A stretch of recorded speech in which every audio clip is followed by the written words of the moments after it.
అందరికీ నమస్కారం. మీ దగ్గరకు ఒక మంచి పూజా విధానాన్ని తీసుకొచ్చానండి. తీరని కోరికలు గానీ, తీరని సమస్యలు గానీ ఉంటే ఇట్టే తీరిపోతాయి. సాయి పూజ ఏమిటంటే, సాయి దివ్య చరిత్ర. ఇది 108 రోజులు చదివే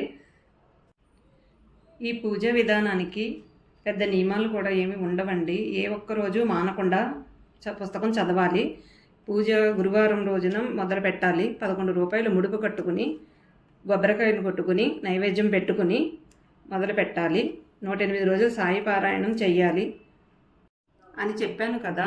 లేడీస్కి వచ్చే ఇబ్బందులు ఏమీ అడ్డు రావండి. ఆ రోజుల్లో కూడా ఈ పుస్తకంను పూర్తిగా చదువుకోవాలి.